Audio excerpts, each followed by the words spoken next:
എങ്ങനെ സാറിന്റെ മനസ്സിന് ഇഷ്ടപ്പെട്ട രൂപത്തിലായോ? ആ, ഒരുവിധം. വസണി, സാധിച്ച ഒരു കിളിക്കൂട് സംഘടിപ്പിച്ച തിരക്കേടിലായിരുന്നു. കിളിക്കൂടോ? അതെന്തിനാ? ഈ ജനലിനരികിൽ കെട്ടിത്തൂക്കിയിട്ടാൽ രാത്രി കിളികൾ വന്നിരിക്കും. പുലർച്ചയ്ക്ക് അവരുടെ ശബ്ദം കേട്ട് എനിക്കുണ്ട്. അതിനൊരു ടൈം പീസ് വാങ്ങിച്ചാ പോരെ? അലാറം വെച്ചാ മതിയല്ലോ. ഏയ്, അതല്ല. അപ്പോ ഈ ആഹാരത്തിന്റെ കാര്യത്തിൽ എന്താ കണ്ടിരിക്കണേ? എന്റെ വീട്ടിൽ നിന്ന് കൊടുത്തേക്കാം. അയ്യോ വേണ്ട മാവാ, അമ്മായി വെക്കുന്നൊന്നും സാറിന് ഇഷ്ടപ്പെടില്ല. ചേട്ടന്റെ വീട്ടിൽ നിന്നാകാമല്ലോ. ഒരു വിരോധമില്ല, പക്ഷേ അയ്യോ അതൊന്നും വേണ്ട. ആഹാരം സ്വയം പാകം ചെയ്ത് കഴിക്കുന്ന എനിക്കിഷ്ടം. വീട്ടിലാവുമ്പം അതൊന്നും നടക്കില്ലായിരുന്നു. ഇവിടെ ആവുമ്പം നമ്മുടെ ഇഷ്ടം പോലെ ആകാമല്ലോ. പിന്നെ രാവിലെയും വൈകിട്ടും കുറച്ച് പാല് കിട്ടിയാൽ മതി. ആട്ടും പാലാണെങ്കിൽ കൂടുതൽ സൗകര്യം. ആട്ടും പാൽ ഇപ്പൊ എവിടെ നിന്ന് കിട്ടാനാണ്? പശുവും പാലാണെങ്കിൽ എന്റെ വീട്ടിലുണ്ട്. 2 നേരവും കുട്ടികളുടെ കയ്യിൽ ഞാൻ കൊടുത്തേ. സാറിന് ആട്ടും പാലാണ് ആവശ്യം. അത് സാർ ഇടുന്നെങ്കിലും. അല്ല, പശുവും പാല് മതി. കിട്ടാൻ എളുപ്പം അതാണല്ലോ. അതാ നല്ലത്. അപ്പോ ആ കാര്യം രാരിച്ചെന്നാർ ഏറ്റു ഇല്ലേ? ഏറ്റു. ഇനിയിപ്പോ ഞങ്ങൾ എന്തെങ്കിലും ചെയ്യുന്നതായിട്ടുണ്ടോ? ഇത് തന്നെ വലിയ ഉപകാരം. മനസ്സിലുണ്ടെങ്കിൽ ജോലി, മനസ്സിലുണ്ടെങ്കിൽ ഗ്രാമം, നല്ലവരായ ആൾക്കാർ. ഇതിൽ കൂടുതലൊന്നും എനിക്ക് വേണ്ട.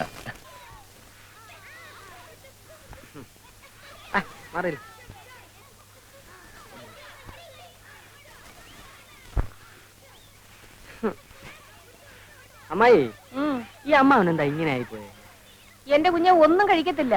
ഉച്ചയ്ക്കും രാത്രി എന്തേ ഇത്രച്ചൻ ചോറാ ഉണ്ണുന്നത്. പിന്നെ എങ്ങനെ മെലിയാതിരിക്കും? മെലിഞ്ഞ കാര്യമല്ല ചോദിച്ചത്. അമ്മാവന്റെ ബുദ്ധിക്ക് എന്ത് പറ്റി? വയസ്സായി തുടങ്ങിയില്ലേ? ഇനി ബുദ്ധിക്ക് എന്തായാലും എന്താ?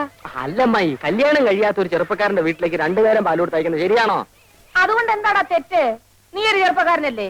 നീ പാല് കുടിക്കാറില്ലേ? ഈ അമ്മായിക്ക് എന്തോ പറഞ്ഞാലും മനസ്സിലാകത്തില്ല. ആ വില്ലേജ് ഓഫീസറുടെ വീട്ടിലേക്ക് 2 നേരം പാല് കൊടുത്ത് അയക്കാമെന്ന് അമ്മാവൻ ഏറ്റിരിക്കുന്നു. നന്നായി. പിണ്ണാക്ക് മേടിക്കാനുള്ള കാശ്.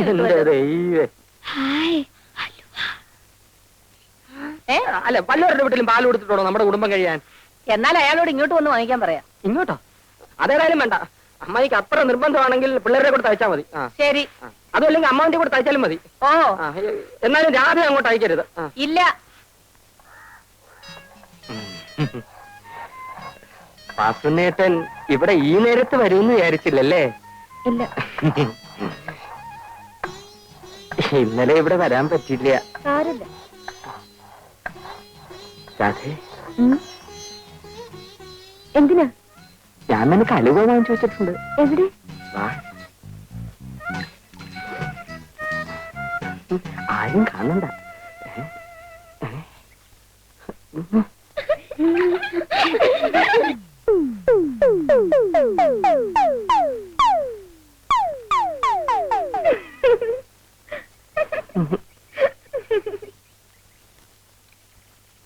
വാസനേട്ടാ, നാളെയും കൊണ്ടുവരുമോ?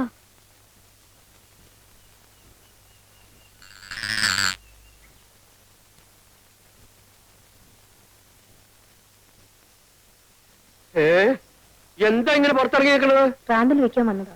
അത് ഞാൻ വന്നിട്ട് കൊണ്ടുവച്ചാലും മതിയല്ലോ. കണ്ണി കണ്ടവന്മാരൊക്കെ നടക്കുന്ന സ്ഥല. നീ ഇങ്ങനെ അണിഞ്ഞിറങ്ങി വിളക്കിന്റെ മുമ്പിൽ നിന്നാല് ഞാനൊന്നും പറയണില്ല.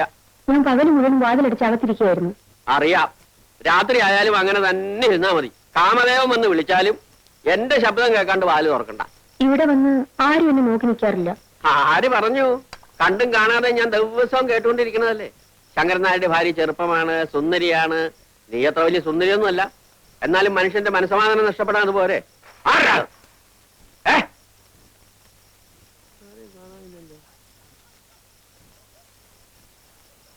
ചിലപ്പോ എനിക്ക് തോന്നിയതായിരിക്കും.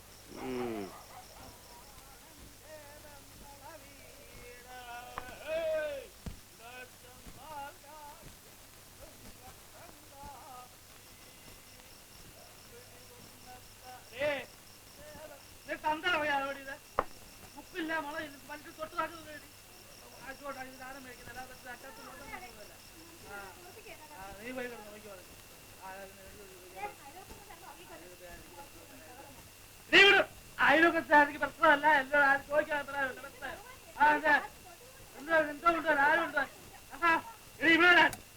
എടുത്തോണ്ട് പോകാൻ എടുത്തോണ്ട് പോത്തിക്ക് ഒഴുകിച്ച. ഞാൻ നിന്നെ പട്ടിണിക്കിടുന്നില്ല. നിന്റെ മിന്നും മാലയും പൊട്ടിച്ച് പണയം വെച്ച് കള്ളു കുടിക്കുന്നില്ല. രാപകൽ ടാക്സി ഓടിച്ച് കണ്ടവന്റെ വായിരിക്കുന്ന ചീത്തയും കേട്ട് കിട്ടുന്ന കാശ്. അതുകൊണ്ട് ഞാൻ കള്ളു ഷാപ്പിലോ നിന്റെ മറ്റടത്തൊന്നും പോകുന്നില്ല. ഉണ്ടോ? സ്വന്തം വീട്ടിൽ ഇരുന്ന് ഇത്തിരി കഴിക്കുന്നു. അതിൽ ആർക്കായിട്ട് നാണക്കേട്? നിങ്ങൾക്കല്ലല്ലോ നാണക്കേട്, ആ. ബാക്കിയുള്ളവർക്കല്ലേ. എന്താ ഇത്ര നാണക്കേട്? ഞാൻ നിന്റെ തന്തയുടെ തേങ്ങ വിരിച്ച് കള്ളു കുടിക്കുന്നുണ്ടോ? പറഞ്ഞു തന്തേ പറഞ്ഞാലുണ്ടല്ലോ. പറഞ്ഞാല് ഒന്ന് പറഞ്ഞേ. പറഞ്ഞിരിക്കുന്നു, 10 തന്തയ്ക്ക് പറഞ്ഞിരിക്കുന്നു. എന്റെ ദൈവമേ, എനിക്ക് ചോദിക്കാനും പറയാൻ ആരും ഇല്ലാത്തോണ്ടല്ലേ ഇങ്ങനെയൊക്കെ പറയണേ. എനിക്ക് ചത്താ മതി, എനിക്ക് ചത്താ മതി, എനിക്ക് ചത്താ മതി. കങ്കിടിച്ച് വാട്ടണ്ട.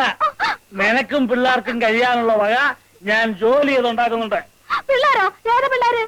എടി, ഉണ്ടാകാൻ പോകുന്ന പിള്ളേരെ. ഉണ്ടായാൽ ആര് വളർത്താനാ? രാത്രി വന്ന് ഈ കുടിയും ബഹളവും മാത്രം മതിയല്ലോ മനുഷ്യന്റെ ആയി കൊത്താതെ ചാവാൻ. നീ ഒരു കാര്യം പോകരുതെന്നും പറയരുത്. പറയും. പറയരുത്, പറയരുത്. പറയും, പറഞ്ഞാ എന്താ ചെയ്യും? ഞാൻ ഇവിടുത്തെ ഗ്രഹനാഥൻ. ആ, ഗ്രഹനാഥം വന്നിരിക്കുന്നു, കണ്ടാ മതി. എന്താണ് കുഴപ്പം? എടി, കണ്ട എന്താ കുഴപ്പം?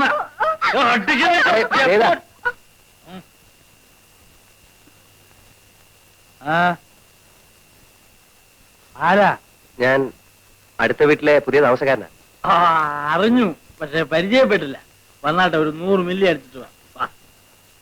ഏയ്, എന്താ? മദ്യം വിഷമാണ്. ഒരു വിഷമവും ഇല്ല.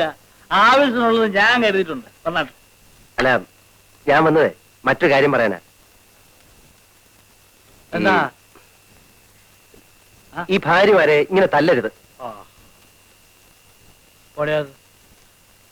അകത്ത് പോയാൽ ആണുങ്ങൾ വർത്താനം പറഞ്ഞിട്ട് നിനക്കെന്നാ കാര്യം? എന്താ പറഞ്ഞേ? ഭാര്യമാരെ ഇങ്ങനെ തല്ലരുത്. അവർ നമ്മുടെ തന്നെ ഒരു ഭാഗമാണ്. നിങ്ങൾ ഒരു നിമിഷം ആലോചിച്ച് നോക്ക് സഹോദര. നിങ്ങൾ ഇങ്ങനെ കുടിച്ചു കൂത്താടി അവരെ ബുദ്ധിമുട്ടിക്കുന്നത് ശരിയാണോ? അതെ, ഞാൻ അവളെ പട്ടിണിക്ക് ഇടുന്നില്ല. അവിടെ കെട്ടുതാലിയും മാലയും പറിച്ചോണ്ട് പോയി പണയം വെച്ച് കള്ളു കുടിക്കുന്നില്ല. ഞാൻ സ്വന്തമായിട്ട് അധ്വാനിച്ചുണ്ടാക്കുന്ന കാശ് കൊണ്ട് ഞാൻ എന്റെ സ്വന്തം വീട്ടിൽ ഇരുന്ന് ഇത്തിരി കഴിക്കുന്നു. അതിനവർക്ക് എന്നെ കുറ്റം പറയേണ്ട കാര്യമുണ്ടോ? ഉണ്ടോ? അല്ല, അങ്ങനെ ചോദിച്ചാൽ എന്ന് ചോദിച്ചാൽ അതിനെ കുറ്റം പറയേണ്ട കാര്യമുണ്ടോ? അല്ല, അതില്ല. ഇല്ലേ? അവന് എന്റെ ഭാര്യ എന്നെ അല്ലാതെ പിന്നെ സാറിനെയാണ് കുറ്റം പറയണ്ടേ? സ്വന്തമായിട്ടെല്ലാം പറയാനുണ്ടോ? അല്ല, നിങ്ങൾ ഇങ്ങനെ കുടിച്ച് ബഹളം ഉണ്ടായി കഴിഞ്ഞാൽ അയൽക്കാരായ ഞങ്ങൾക്ക് ബുദ്ധിമുട്ടാ. ബുദ്ധിമുട്ടല്ലയോ? വീട്ടിൽ പഞ്ഞി ഇരിപ്പുണ്ടോ? പഞ്ഞി ഏ പഞ്ഞി പഞ്ഞി പഞ്ഞി ഉണ്ടല്ലോ. അത് കുറച്ചെടുത്ത് 2 ചെവിയിലും വെച്ച് പോയി കിടന്ന് ഉറങ്ങ. ചെല്ല, ബുദ്ധിമുട്ട്. നീ എന്നായാലും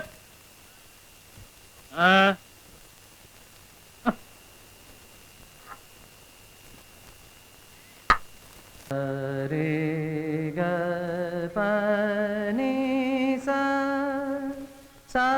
നി പ ഗ